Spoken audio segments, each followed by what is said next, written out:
सुमित्रा तो पहले मर जइयो। आज माई सुमित्रा बोल रही, जाओ बेटा। बोली तातु तुम्हारो और मातु बहने ही और पिता राम सब भातु सने।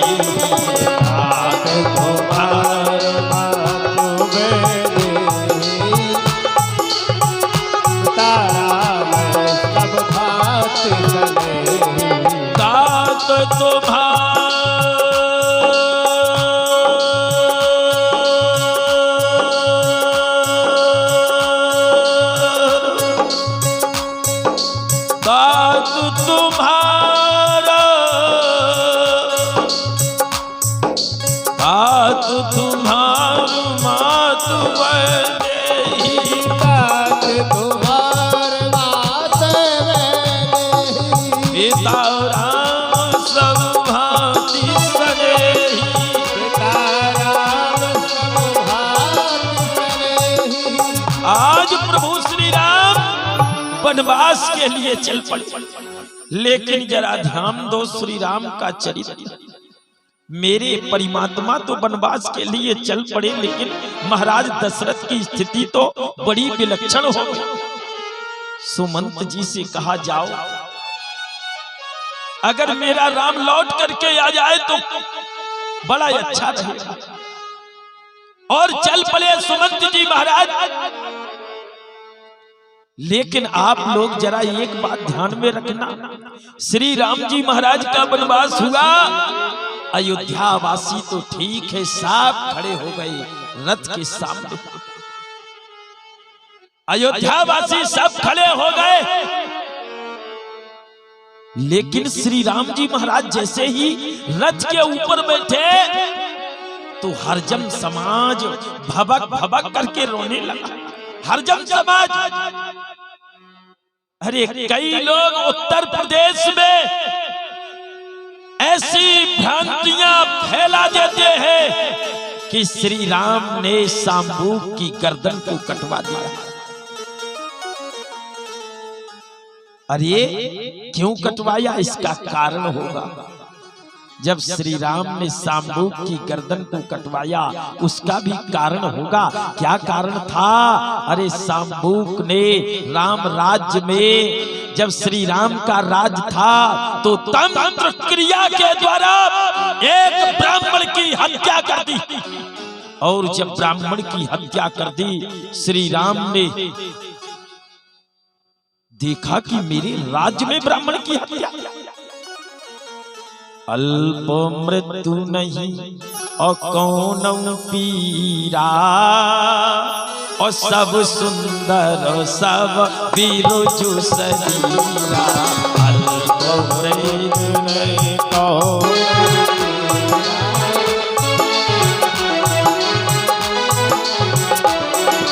अल्प मृत्यु नहीं कौन पीरा।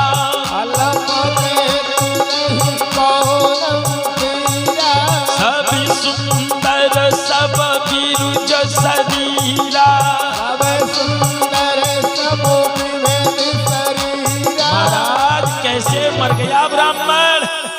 जैसे ही मालूम चला, हनुमान जी को भेजा, मालूम करो कैसे मर गया ब्राह्मण। मालूम किया कि वो शांबूक मांद्रा गिर पर्वत पर बैठा है और अपनी तंत्र मंत्र की विद्या के द्वारा उस ब्राह्मण की पत्नी इतनी सुंदर थी कि उसे देख करके वो शांबूक मोहित हो गया। हरिजन जब मोहित हो गया तो अपनी तंत्र मंत्र क्रिया के द्वारा उसे मार डाला। भगवान श्री राम ने हनुमान को भेजा, शांबूक को पकड़ के लाए, श्री राम के पास में भेजा। पूछा, क्यों भाई तुमने कैसे मार दिया उस ब्राह्मण को? बोले महाराज क्षमा करो, मैं उसकी अर्धांगिनी को देख करके मोहित हो गया, ब्राह्मणी को। बोले बेटा अब गलती ना हो। महाराज उस ब्राह्मण को दोबारा जिंदा किया भगवान ने, लेकिन ब्राह्मण दोबारा जिंदा हुआ, ब्राह्मणी प्रसन्न हो गई। फिर 1 साल के बाद में फिर गया वो सामने, तो फिर उसने उसको मार दिया। जब दोबारा मार दिया तो भगवान ने उसकी गर्दन को कटवा दिया। अरे क्षमा एक बार, भगवान के दरबार में क्षमा का भी एक कानून नियम होता है। लेकिन आज जब श्री राम चलने लगे, जब श्री राम चलने लगे तो हरिजन समाज खड़ा है, रोने लगा। श्री राम के सामने गुरु वशिष्ठ की तरफ देखा, बोले महाराज ये क्यों रो रहे? मालूम चला महाराज 14 वर्ष का वनवास हुआ है। वो जब 14 वर्ष का वनवास हुआ, ना तो राजा आप हो, ना अब महाराज दशरथ हैं, अब तो राष्ट्रपति शासन लागू हो गया अयोध्या में, राष्ट्रपति शासन। वो जब राष्ट्रपति शासन लागू हो गया अयोध्या में, तो बोले ये हरिजन समाज तो मर जाएगा भूखों महाराज, क्या करें? हाथ जोड़ लिए हरिजन समाज, महाराज अब हम मर जाएंगे भूखों।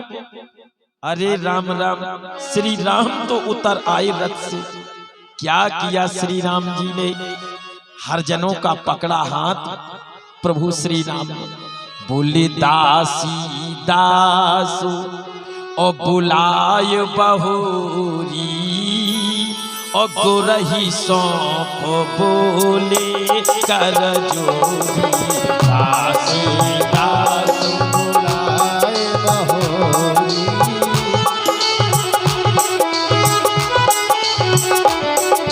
दासी दास बुलाए बहोरी, ओ दासी दास बुलाए बहोरी, दासी दास बुलायो बहोरी, दासी दास बुलाए बहोरी, गोरही सौंप बोले कर जोरी, गोरही सौंप बोले कर जोरी। महाराज गुरु के सामने कहा, गुरुजी 14 साल का राशन पानी इन्हें अभी दिलवा दो, मैं 14 साल के बाद में आऊंगा। गुरु सन कह बरखासन दी। महाराज राशन पानी 14 साल का दिया।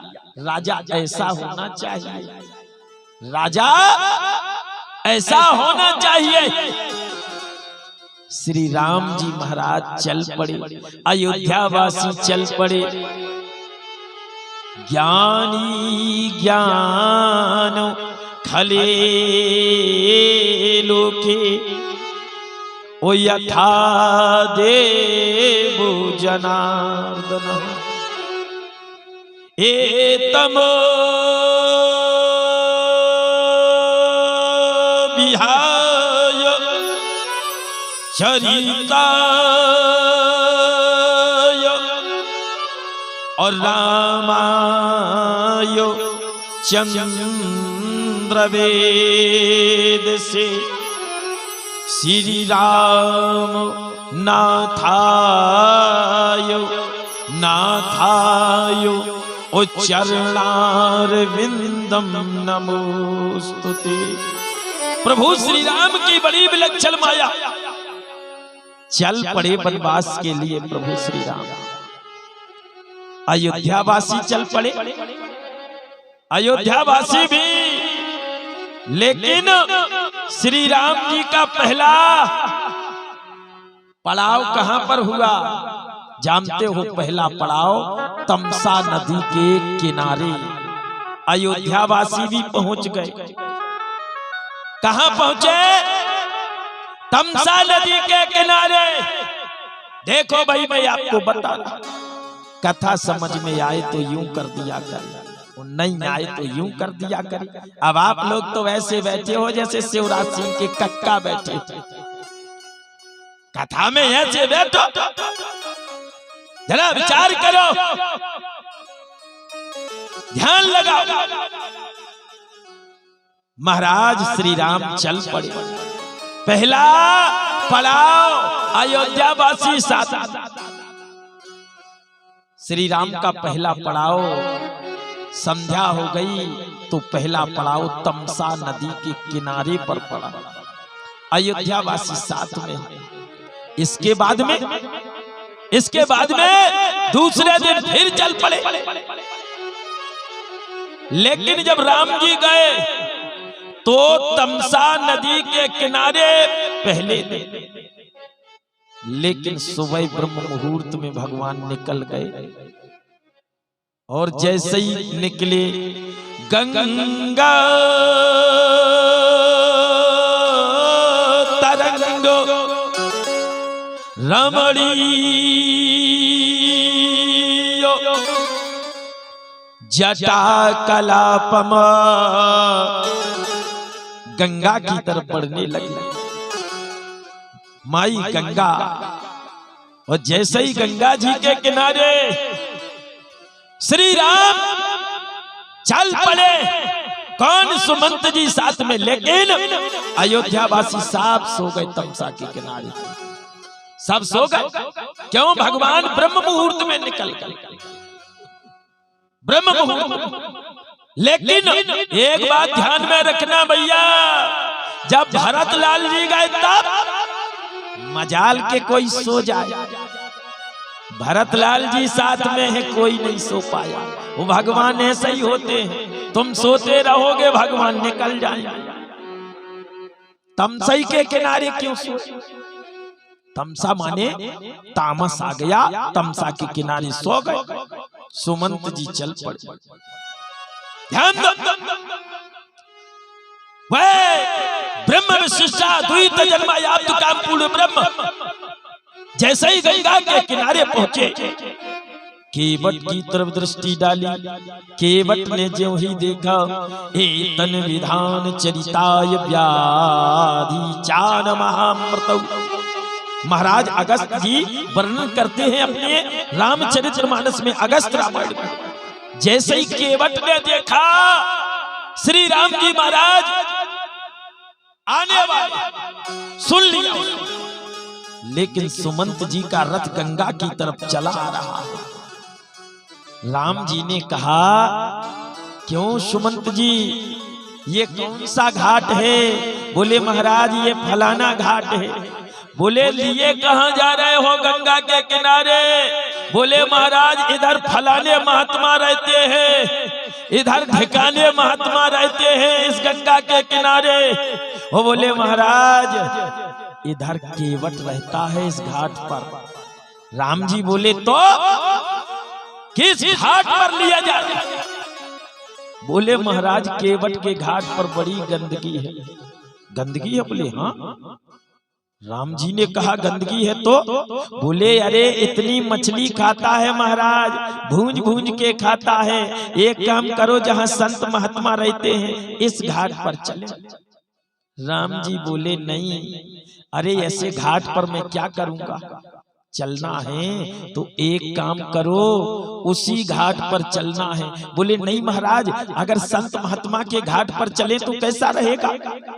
राम जी बोले हमें संत महात्मा के घाट पर नहीं जाना, वो तो सुधरे सुधराए हैं। अरे ये जो मछली खाता है ना केवट, इस बिगड़े दिमाग वाले के पास में चलो, चलो रथ को मोड़ दो, चाहे वो मछली खाए कुछ भी। महात्मा तो सुधरे सुधराए, इस बिगड़े दिमाग वाले के पास चलना। रथ मोड़ दिया केवट के घाट पर। जैसे ही केवट के घाट पर पहुंचे भगवान, सो केवट ने बड़ा स्वागत किया, सम्मान किया, बढ़िया देख लिया अयोध्या के राजकुमार है, कुछ कांथरी बना दी, बढ़िया बैठने की व्यवस्था कर दी। लेकिन भगवान के चरण अरण नहीं उसने छुए, चरणों की बात ही चीत नहीं। क्यों छू? भैया ऐसा काम ही चल रहा है आज के युग में। क्यों? अरे कोई अगर नेता आ जाए, केवट ने इसलिए चरण नहीं छुए, क्यों? क्योंकि वो जानता है कि ये अयोध्या के राजकुमार हैं, महाराज दशरथ के पुत्र हैं। तो राजा तो पूजनीय होता है, नहीं वो सम्माननीय होता है, माननीय होता है राजा, लेकिन पूजनीय नहीं होता है। केवट ने विचार किया, कोई मुख्यमंत्री आपके यहाँ आ जाए तो क्या करोगे? उनका सम्मान करोगे, मान करोगे। यानी मुख्यमंत्री कोई नेता हो, कोई भी हो, तो वो माननीय हो सकता है, सम्माननीय हो सकता है, लेकिन पूजनीय नहीं हो सकता। तो केवट भी विचार कर रहा कि ये अयोध्या के राजकुमार दशरथ जी के पुत्र ये माननीय सम्माननीय लेकिन पूजनीय अभी नहीं है, ये तो राजा है। तो बराबर सम्मान दिया। जैसे ही बराबर सम्मान दिया तो आज भगवान की बड़ी विशाल महिमा।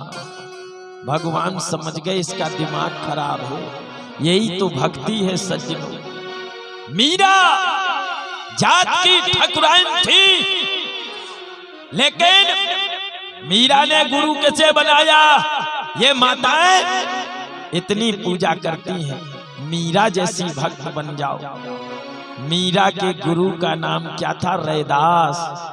रैदास की रामायण चल रही और मीरा चल पड़ी रामायण में। आए गए की पनही जोरे, आए गए की पनही जोरे, बैठे बीच बाजार, बैठे बीच बाजार, आए गए की पनही जोरे, आए गए की पनही जोरे, आए गए की पनही जोरे, आए गए की पनही जोरे, बैठे बीच बाजार, बैठे बीच बाजार, गली चलत साधु दिलवावे यही बंज व्यापार, यही बंद व्यापार, यही बंज व्यापार।